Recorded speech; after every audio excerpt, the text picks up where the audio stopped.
Hey guys, today I want to go over desk chair setup. And so the first thing I need to touch on is that there is no such thing as bad posture.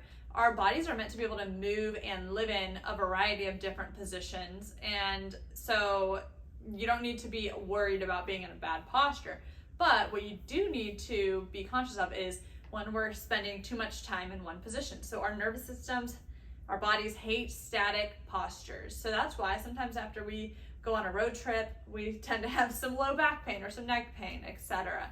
Our bodies are meant to be moving. So first piece of advice, ask Siri to set a timer for every 20 to 30 minutes when you're working. That way it'll remind you to get up and move. So that's as simple as going up and down the stairs. Even just circling around your desk and sitting back down is better than nothing.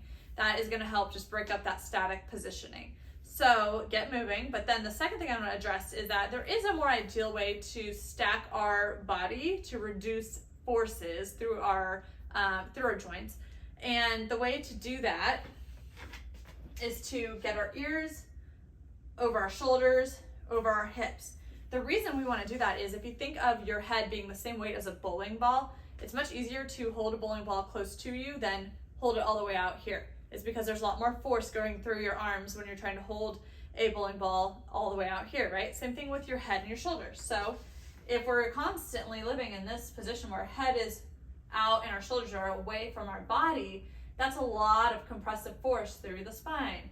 And again, it's not bad under short-term periods, but if we're doing that over and over again, day in, day out, 40 hours a week, it can begin to cause some problems. And so what we want to do is get out of this forward head, forward shoulder position and get nice and stacked, okay?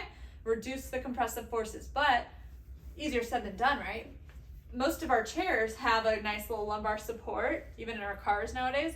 That's great, but I still have a whole lot that's not supported, right? There's nothing touching me right here, so it's really easy for me to fall out of good posture, slump forward, whatever your, the posture that you like the best, right? It feels most comfortable to you. So what we want to do is grab a towel, and you can either roll it up or you can kind of fold it up like I've done. Instead of putting it horizontally where low back is, we want to put it vertically. Okay, starting at the small of our back. All right, scoot your butt back so that you're sitting on your sit bones and not your tailbone. Okay, and now there is something touching my middle and upper back and not just my low back, right? So I'm much more supported and I don't have to work hard to stay in this more ideal stacked positioning all day long. So I've had people tell me that they have gone as far as duct tape a towel to their chair. I think that could be a little extreme. So, you can probably find some kind of rope or band to strap it in if you want, but give this a try for your desk chair and then also your car chair, especially if you have a long commute or you're gonna go on a car trip. Give it a try.